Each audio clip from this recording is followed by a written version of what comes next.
നമസ്കാരം. ജെയ്മി കാർനെ, JAMEYCARNEY, ജെയ്മി കാർനെ. ഈ പേര് മലയാളികൾ കേട്ട് കാണാൻ വഴിയില്ല. ഭാരതത്തിൽ അധികം പേര് ഈ പേര് കേട്ട് കാണാൻ വഴിയില്ല. 43കാരിയായ ജന്മം കൊണ്ട് അമേരിക്കൻ പൗരയാണ്. 43ാമത്തെ വയസ്സിൽ, 43 അല്ല 40കളുടെ തുടക്കത്തിൽ മുൻ വിവാഹത്തിൽ നിന്നുള്ള മകളുമായി ഈ ജെയ്മി അയർലൻഡിലേക്ക് കുടിയേറുന്നു. അയർലൻഡിലേക്ക് കുടിയേറിയ ജെയ്മി ഒരു ആക്ടിവിസ്റ്റ് എന്നൊക്കെ നമ്മൾ പറയുമല്ലോ, ഒരു സാമൂഹിക നീതിക്ക് വേണ്ടിയിട്ട് പൊരുതുന്ന പടയാളി എന്നുള്ള രീതിയിൽ വളരെ പ്രസിദ്ധി നേടുന്നു സാമൂഹ്യ മാധ്യമങ്ങളിൽ. ജെയ്മിയുടെ ഒരു പ്രധാന വിഷയം, ഈ ജെയ്മി സാമൂഹിക വിഷയങ്ങളിൽ പോരാടുവാൻ വേണ്ടി കയ്യിലെടുത്തത് പലസ്തീൻ അനുകൂല ആശയങ്ങളായിരുന്നു. പലസ്തീൻ അനുകൂല ആശയങ്ങൾക്ക് വേണ്ടി സാമൂഹ്യ മാധ്യമങ്ങളിലൂടെ നിരന്തരം പോസ്റ്റുകൾ ചെയ്യുക മാത്രമല്ല, ഈ പലസ്തീനെ ഇസ്രായേലിൻ്റെ കയ്യിൽ നിന്ന് മോചിപ്പിക്കണം എന്നുള്ള രീതിയിലുള്ള മുദ്രാവാക്യങ്ങൾ ഉയർത്തുന്ന പ്രകടനങ്ങൾ, പലസ്തീൻ അഭയാർത്ഥികൾക്ക് അയർലൻഡിൽ അഭയം നൽകണം തുടങ്ങിയ ആവശ്യങ്ങൾ ഉന്നയിച്ചുള്ള പ്രകടനങ്ങൾ, ഇവയിലെല്ലാം സജീവമായി പങ്കെടുക്കുക മാത്രമല്ല, അവയിൽ പലതും സംഘടിപ്പിക്കുകയും ചെയ്തു. അപ്പോൾ അത്തരത്തിലുള്ളൊരു പ്രകടനങ്ങൾക്കും ഇത്തരത്തിലുള്ള സാമൂഹ്യ മാധ്യമങ്ങളിലൂടെയുള്ള ഈ വിഷയം ഉന്നയിക്കലിനുമിടയിലാണ് ജെയ്മി അഹമ്മദ് എന്ന ഒരു വ്യക്തിയെ പരിചയപ്പെടുന്നത്. ഒരു 20കളുടെ തുടക്കത്തിൽ, അതായിരുന്നു അയാളുടെ പ്രായം.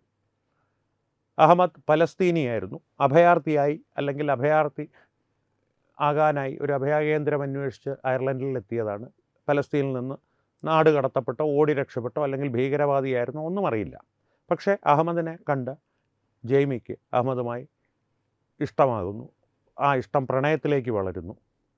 ആ പ്രണയം വളരെ ഊഷ്മളമായി തന്നെ പോകുന്നു. ആദ്യമൊക്കെ ഏതൊരു പ്രണയം തുടങ്ങുമ്പോഴും അത് പ്രായഭേദമന്യേ ഒരു 40-നപ്പുറമുള്ള ഒരു മെച്യൂരിറ്റി ഉണ്ട് എന്ന് പലപ്പോഴും സമൂഹം പറയുന്ന പ്രായത്തിലാണെങ്കിൽ പോലും പുതുപ്രണയത്തിൽ പലപ്പോഴും ഒരു കാവ്യാത്മകതയുണ്ടാകും, ഒരു റൊമാൻറ്റിസൈസേഷൻ. ആ റൊമാൻറ്റിസൈസേഷൻ കാലഘട്ടത്തിൽ, ഈ കാവ്യാത്മകമായ പ്രണയത്തിൻ്റെ കാലഘട്ടത്തിൽ ജെയ്മി അഹമ്മദിൻ്റെ എല്ലാ സ്വഭാവ വൈശിഷ്ട്യങ്ങളിലും അയാളുടെ മതത്തിലെയും ഒക്കെ ആകൃഷ്ടയാകുന്നു.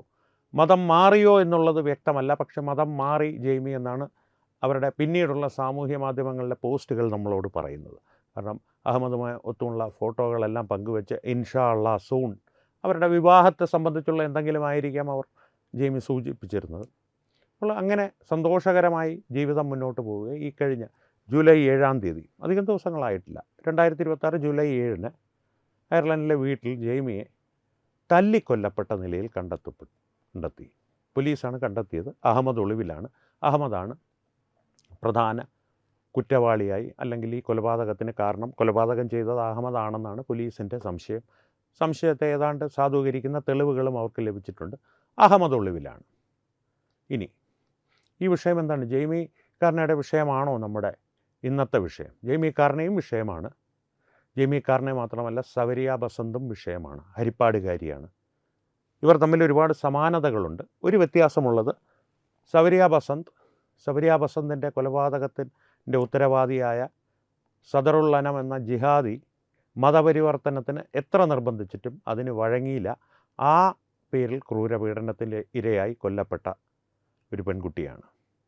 അത്രയും ഒരു ധീരത ആ കുട്ടി കാണിച്ചു. പക്ഷേ ഈ ജിഹാദികളുമായിട്ടുള്ള അടുപ്പം തുടങ്ങുന്നത്, സൗഹൃദം, സവരിയ ബസന്തിൻ്റെ കാര്യത്തിൽ സൗഹൃദം, കാരണം ഇവർ പരസ്പരം പരിചയമുണ്ടായിരുന്നു എന്നാണ് സഹപാഠികൾ പറയുന്നത്. സൗഹൃദത്തിലുമായിരുന്നു.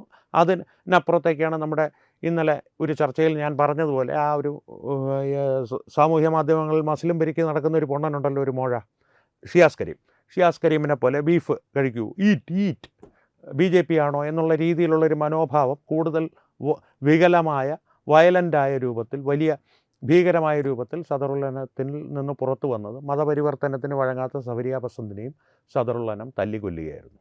അഹമ്മദും സദറുൽ അനവും ഒരേ മതത്തിൻ്റെ ഈ സൈക്കോപാത്തിക് ബിഹേവിയറിൻ്റെ, ഒരു മാനസിക രോഗത്തിൻ്റെ പ്രതിഫലനങ്ങളാണ്. മാനസിക രോഗമെന്ന് ഞാൻ പറയുവാനുള്ള കാരണം, ഈ സൈക്കോ എന്ന് പറയുമല്ലോ, ശരിക്കുള്ള സൈക്കോപാത്തിക് കില്ലേഴ്സ്, മാനസിക രോഗികളായിട്ടുള്ള കില്ലേഴ്സ്, ഈ സീരിയൽ കില്ലർ എന്നൊക്കെ പറയുന്നത്, അവരുടെ ഇരകൾക്ക് ഒരു പൊതു സ്വഭാവം ഉണ്ടാവും പലപ്പോഴും. ഒരേ പ്രായത്തിലുള്ളവർ, അല്ലെങ്കിൽ ഒരേ രൂപസാദൃശ്യമുള്ള, അങ്ങനെ പല സാദൃശ്യങ്ങൾ. ഇവരുടെ എല്ലാം ഇരകളുടെ കാര്യം, ഈ ജിഹാദി സൈക്കോകളുടെ അല്ലെങ്കിൽ മാനസിക രോഗികളുടെ, അതൊരു മാനസിക രോഗം തന്നെയാണ്. ഒരുപക്ഷെ പേപ്പട്ടി വിഷത്തിൻ്റെ അത്രയും അല്ലെങ്കിൽ അതിലേറെ ഭയാനകതയുള്ളൊരു മാനസിക രോഗം തന്നെയാണ്. അത്ര വിഷബാധയേറ്റൊരു മാനസിക രോഗമാണ്, അല്ലെങ്കിൽ വിഷബാധയുടെ പരിണാമമായി ഉണ്ടാകുന്നൊരു മാനസിക രോഗമാണ്. ആ മാനസിക രോഗത്തിൻ്റെ അടിമകളായിട്ടുള്ള ഇത്തരം ജിഹാദികളുടെ ഇരകൾക്ക് ഒരു പൊതു സ്വഭാവമുണ്ടാകും. മറ്റ് മതത്തിൽപ്പെട്ടവരായിരിക്കും, അതായത് ജിഹാദികളെ സംബന്ധിച്ച് കാഫിറുകളായിരിക്കും. അതിനുമപ്പുറത്തേക്ക് അവരോട് ഏതെങ്കിലും തരത്തിലുള്ള അനുകമ്പ, ആത്മഹത്യാപരമായിട്ടുള്ളൊരു അനുതാപം, അനുകമ്പയൊക്കെ ഉണ്ടാകുന്നത് സൂയിസൈഡൽ എംപതി എന്ന് പറയും അതിനെ. ആ സൂയിസൈഡൽ എംപതി ഏതെങ്കിലും തരത്തിലുണ്ടാകുന്ന പെൺകുട്ടികളായിരിക്കും ഇവരുടെ പൊതുവെയുള്ള ഇരകൾ. അത് ജെയ്മി കാർണി ആകട്ടെ, സവരിയ ബസന്ത് ആകട്ടെ. ഇത് എല്ലാം പ്രണയത്തിലായിരിക്കണം തുടങ്ങണമെന്നില്ല. സവരിയ ബസന്തിൻ്റെ കാര്യത്തിൽ ഇവിടെ പ്രണയമേ ഇല്ലായിരുന്നു. ഈ ജിഹാദിക്കുണ്ടായിരുന്നോ പ്രണയം സൂചിപ്പിച്ചിരുന്നോ എന്നെനിക്കറിയില്ല. സവരിയ ബസന്തിൻ്റെ കുറിച്ച് നമുക്കറിയുവാൻ സാധിക്കുന്നത് സദറുല്ലനവുമായി സൗഹൃദം സൂക്ഷിച്ചിരുന്നു. ഏതെങ്കിലും തരത്തിലുള്ള ഒരു അനുതാപം സവരിയ ബസന്തിൽ ഉണർത്തുവാൻ ആ ജിഹാദിക്ക് സാധിച്ചിരിക്കണം.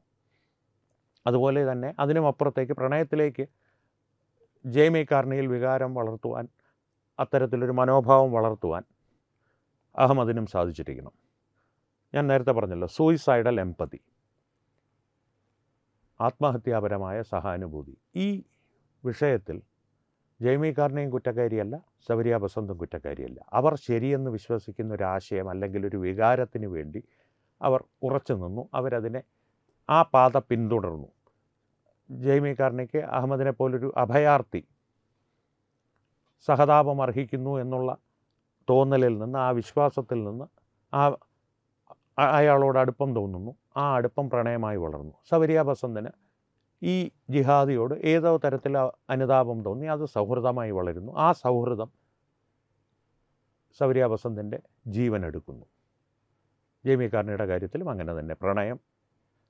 പ്രണയമായി വളർന്ന ആ ഒരു അനുതാപം അവരുടെ ജീവൻ നഷ്ടപ്പെടുവാനുള്ള കാരണമായി ഭവിക്കുന്നു. ഇതിൻ്റെ എല്ലാം പിന്നിൽ പ്രവർത്തിച്ചത് ഒന്ന് തന്നെയാണ്, മതം. ഈ വിഷയം, രണ്ട് വിഷയങ്ങളും ചേർത്ത് അവതരിപ്പിച്ചത് ഇതിലുള്ള സമാനതകൾ പ്രേക്ഷകരുമായി ഒന്ന് പങ്കുവയ്ക്കുവാനാണ്. സമാനതകളിൽ ഈ വിഷയങ്ങളിലെ ഏറ്റവും പ്രധാനപ്പെട്ട സമാനത ഒരേ ഒരു കോമൺ ഫാക്ടർ. ആ ഇരകളുടെ ഒരു സമാനത ഞാൻ പറഞ്ഞല്ലോ, അതെല്ലാം മാറ്റിവെച്ചാലും ഇതിലെ ഒരു കോമൺ ഫാക്ടർ പലപ്പോഴും ആരിഫ് ഹുസൈനെ പോലുള്ളവർ പേപ്പട്ടി മതമെന്ന് വിളിക്കുന്ന ആ ഒരാശയമാണ്. ആ ആശയം ഇത്തരം ജിഹാദികളുടെ തലയിൽ കുത്തിവെക്കുന്ന വെറുപ്പും, അല്ലെങ്കിൽ ഒരു മൃഗസമാനമെന്ന് പറയുന്നത് സത്യത്തിൽ മൃഗങ്ങളെ അപമാനിക്കലാണ്. അമാനവികമായ മൃഗസ്വഭാവത്തിനും അപ്പുറമുള്ള ഹീനമായ ഒരു വികാരം, അല്ലെങ്കിൽ ഒരു മനോഭാവം, ഒരു മാനസിക രോഗം.